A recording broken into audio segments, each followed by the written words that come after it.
नमस्कार दोस्तों, स्वागत है आप सभी का फिर से एक बार हमारे इस YouTube चैनल पर। दोस्तों, जब जीवन में धन की कमी होती है, पैसे की कमी होती है, तब व्यक्ति को अपने जीवन की कई क्षेत्रों में समस्याओं का सामना करना पड़ता है। इसके साथ ही अगर आपके ऊपर लाखों का कर्ज हो गया है, तो भी यह आपके लिए बहुत ही बड़े शत्रु के रूप में कार्य करता है, जो हर समय मानसिक रूप से आपको पीड़ित करता रहता है। जी हाँ दोस्तों, अगर किसी व्यक्ति के पास धन से संबंधित किसी भी प्रकार की कोई समस्या है, तो वह व्यक्ति हमेशा ही परेशान रहता है, इधर उधर भटकता रहता है। उसे सुख नाम की कोई भी चीज़ प्राप्त नहीं होती। इसलिए जीवन में धन का होना आवश्यक माना जाता है। हालांकि धन सब कुछ नहीं होता, लेकिन धन के बिना किसी भी प्रकार की कोई भौतिक वस्तु आप प्राप्त नहीं कर सकते। इसीलिए धन बेहद ही ज़रूरी माना जाता है भौतिक वस्तुओं को प्राप्त करने के लिए। दोस्तों, आज के इस वीडियो में हम आप लोगों को एक ऐसे ही शानदार प्रयोग के बारे में बताने जा रहे हैं, जिसे अगर आप करते हैं तो दोस्तों इससे आपके जीवन पर भगवान बृहस्पति और माता लक्ष्मी दोनों की कृपा दृष्टि सकारात्मक रूप से पड़ने लगेगी। और दोस्तों, जिसके जीवन में माता लक्ष्मी और भगवान नारायण की कृपा पड़ती है, तो उस व्यक्ति को जीवन में धन की कमी बिल्कुल भी नहीं होती। दोस्तों, आप इस प्रयोग को वैसे तो किसी भी दिन कर सकते हैं, लेकिन गुरुवार और शुक्रवार के दिन करना काफ़ी बेहतर है और श्रेष्ठ माना जाता है। आपको बता दें, गुरुवार का दिन भगवान बृहस्पति को समर्पित माना जाता है, तो वहीं शुक्रवार का दिन माता लक्ष्मी को समर्पित माना जाता है। इसलिए इन दिनों को प्रसन्न करने के लिए आप इन दोनों में से किसी दिन इस प्रयोग को कर सकते हैं। अगर आपको अपने जीवन में भगवान नारायण और माता लक्ष्मी की कृपा प्राप्त होगी, तो इससे आप जो भी कार्य करेंगे उस क्षेत्र में आपको सफलता ही प्राप्त होगी, जिससे धन से संबंधित सभी प्रकार की समस्याएं आपकी दूर हो जाएंगी। कैसे भी मनोकामना क्यों ना हो दोस्तों, वह भी पूर्ण हो जाएगा। अगर आप इस प्रयोग को करते हैं तो दोस्तों, हल्दी का प्रयोग ही ज़्यादा मात्रा में अलग अलग कार्यों में किया जाता है। बता दें, हल्दी ना सिर्फ खाने के स्वाद को बढ़ाता है, बल्कि यह हमारे भाग्य वृद्धि के लिए भी प्रभावी माना जाता है। जी हाँ दोस्तों, जितने भी प्रकार के मांगलिक कार्य होते हैं, उन सभी कार्यों में किसी न किसी प्रकार से हल्दी का इस्तेमाल किया जाता है।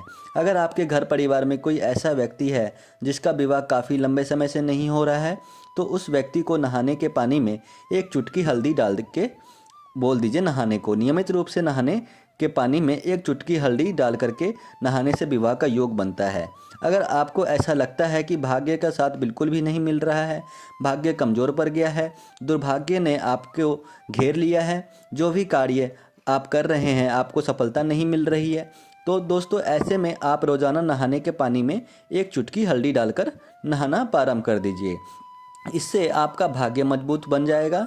यदि आपको अपने कैरियर बनाने में किसी भी प्रकार की कोई समस्या आ रही है, या फिर आप लगातार प्रयास कर रहे हैं लेकिन आपको किसी भी कंपटीशन एग्ज़ाम में सफलता की प्राप्त बिल्कुल भी नहीं हो रही है, तो दोस्तों ऐसे में आप एक चुटकी हल्दी को पानी में घोल दीजिए, उसका स्वास्तिक अपने मुख द्वार के दोनों तरफ बना दीजिए और आते जाते आपको उस स्वास्तिक को प्रणाम करना है। अगर लगातार 30 दिनों तक आप उस स्वास्तिक को प्रणाम करते हैं, तो इससे कैरियर से संबंधित सभी प्रकार की समस्याएं आपकी दूर हो जाएंगी। दोस्तों, हल्दी एक ऐसी वस्तु है जो पूजन क्रिया के लिए अनिवार्य रूप से इस्तेमाल किया जाता है, क्योंकि हल्दी को भगवान बृहस्पति के साथ ही लक्ष्मी को प्रतीक माना जाता है। सभी प्रकार के शुभ कार्य करने के लिए हल्दी की जरूरत पड़ती है। जब बच्चों का विवाह होता है या फिर किसी भी प्रकार का कोई मांगलिक कार्य घर में होता है, तो एक हल्दी पूजन के लिए प्रयोग की जाती है। आपको बता दें, अगर आपके जीवन में धन की कमी है, लगातार आप प्रयास कर रहे हैं लेकिन फिर भी आपको धन की प्राप्ति बिल्कुल भी नहीं हो रही है, तो दोस्तों आज का यह वीडियो आप लोगों के लिए बेहद ही महत्वपूर्ण साबित हो सकता है। गुरुवार के दिन या फिर शुक्रवार के दिन सुबह 10 बजे पीपल के वृक्ष मतलब पीपल के पेड़ में यदि आप हल्दी को जल में मिलाकर अर्पित करते हैं और 7 बार उसकी परिक्रमा करते हैं, तो इससे भगवान बृहस्पति और माता लक्ष्मी प्रसन्न होती हैं। इसके साथ ही आप गुड़ का छोटा सा टुकड़ा दान भी कर सकते हैं। आपको पीपल के वृक्ष के नीचे एक घी का दिया प्रज्वलित करना है। दोस्तों, आप इस क्रिया को किसी भी दिन कर सकते हैं, गुरुवार के दिन भी कर सकते हैं या फिर शुक्रवार के दिन भी कर सकते हैं। दोस्तों, कैसी भी मनोकामना क्यों ना हो, जैसे धन से संबंधित कोई परेशानी है, आप धन की चाहत रखते हैं, आपको कहीं ना कहीं से धन की प्राप्ति जरूर होगी। आपके घर परिवार में बरकत होना प्रारंभ हो जाएगा। यदि धन बिल्कुल भी नहीं टिक रहा है, किसी न किसी कारणवश अनावश्यक खर्च हो जा रहा है, तो आपकी वह समस्या भी दूर हो जाएगी। इसके लिए नियमित रूप से एक घी का दीपक प्रज्वलित करना प्रारंभ कर दीजिए। यह घर में बरकत के लिए बेहद ही प्रभावी प्रयोग माना जाता है। इसके साथ ही दोस्तों आपको और 2 कार्य करना है, जिसके बारे में आपको आगे बताएंगे। दोस्तों बाज़ार में एक हल्दी की माला खरीद करके ले आइए, जिसमें 108 मनके होता है, और इस माला से आपको गुरुवार और शुक्रवार के दिन बीज मंत्र का 108 बार उच्चारण करना है। यह माता लक्ष्मी का सबसे शक्तिशाली बीज मंत्र माना जाता है, यानी कि माता लक्ष्मी को समर्पित माना जाता है। यदि आप गुरुवार और शुक्रवार के दिन इस मंत्र का उच्चारण किस माला से करते हैं तो इससे आपके जीवन में चल रही धन से संबंधित प्रकार की समस्याएं दूर हो जाएंगी। दोस्तों यदि आप चाहते हैं कि आपके पास अटूट धन हो जाए जो कभी ख़त्म ना हो, या फिर दोस्तों आपके ऊपर काफ़ी लंबे समय से बड़ा कर्ज है और आप उस कर्ज से छुटकारा प्राप्त करना चाहते हैं, साथ ही आप चाहते हैं कि आपके घर परिवार के सभी सदस्य तेज़ी से तरक्की करते हुए आगे बढ़े, घर में किसी को किसी भी प्रकार की समस्या ना हो, सभी को सेहत बेहतर रहे, ऐसे में दोस्तों आप नियमित रूप से गुरुवार और शुक्रवार के दिन इस बीज मंत्र का उच्चारण करें। 108 बार करना है, प्रारंभ कर दीजिए। इसके साथ ही दोस्तों गुरुवार के दिन या फिर शुक्रवार के दिन आपको जिस समय शुभ मुहूर्त मिल जाए उस समय आपको शंख पुष्पी की जड़ को ले आना है।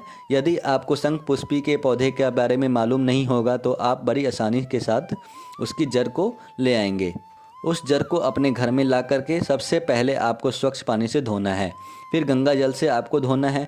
उसके पश्चात आपको थोड़ी सी गीली हल्दी गुरुवार के दिन या फिर शुक्रवार के दिन उसमें लगाना है और माता लक्ष्मी की पूजन के समय उसे एक दीपक जला करके रख देना है। आप एक दिन पूरा माता लक्ष्मी के समक्ष उस जड़ को रहने दें।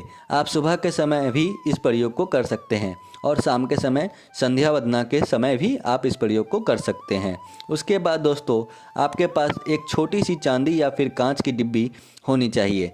बता दें यह एक प्रकार का तांत्रिक प्रयोग माना जाता है, जिसके बारे में शास्त्रों में बताया गया है कि जिसने भी इस प्रयोग को किया है वह धन्ना सेठ अवश्य बन गया है। उसके पास कभी भी जीवन में धन की कमी नहीं हुई है, क्योंकि दोस्तों यह एक तरह से माता लक्ष्मी को प्रसन्न करने के लिए बेहद ही प्रभावी प्रयोग माना जाता है। इस प्रयोग को करते ही माता लक्ष्मी प्रसन्न होकर के आपके घर परिवार में निवास करने लगती हैं और धीरे धीरे करके आप तेज़ी से तरक्की करते हुए आगे बढ़ते हैं। लेकिन दोस्तों प्रयोग तो आप करेंगे, लेकिन इसके साथ साथ आपको प्रयास और मेहनत खुद करना पड़ेगा, तभी जा कर के माता लक्ष्मी प्रसन्न रहेंगी। आप लगातार मेहनत करते रहिए, भाग्य का साथ आपको अवश्य देखने को मिलेगा। दोस्तों अगर आपको ऐसा लगता है कि आपके पास पर्याप्त मात्रा में धन नहीं है, धन तो आ रहा है लेकिन अनावश्यक से खर्च हो जा रहे हैं, तो दोस्तों ऐसे में गुरुवार के दिन या फिर शुक्रवार के दिन आपको 21 दाने अक्षत के ले लेना है। अक्षत का मतलब आप सब जानते ही होंगे, अगर नहीं जानते हैं तो बता दें, साबुत चावल को अक्षत कहा जाता है। दोस्तों आपको कभी भी पूजा पाठ के लिए टूटे फूटे चावल के दाने का इस्तेमाल नहीं करना चाहिए, यह दोषपूर्ण होता है। आपको 21 दाने अक्षत के लेने हैं और उसे हल्दी में रंग देना है और अपने घर के मंदिर में जहां आप माता लक्ष्मी की पूजा आराधना करते हैं उस जगह आपको पुड़िया बना करके रख देना है। उसके अगले दिन आपको उस दाने को निकाल के अपने पर्स में रख लेना है। अगर आप इस प्रयोग को करेंगे तो आप देखेंगे धीरे धीरे आपके घर में बरकत होना प्रारंभ हो गया है, धन आपके पास रुकने लगा है। दोस्तों आपको बता दें गुरुवार के दिन या फिर शुक्रवार के दिन आप 2 दाने चने की दाल अपने घर के मुख्य द्वार पर ऐसे फेंक दें कि किसी का पैर उस जगह पर नहीं पड़ना चाहिए। इससे भी आपके घर में बरकत होनी प्रारंभ हो जाएंगी, आपकी कामना तुरंत पूर्ण होंगी। तो मित्रों आज के लिए बस इतना ही, फिर मुलाकात होगी एक नए और ताज़ा एपिसोड में। तब तक के लिए नमस्कार और धन्यवाद।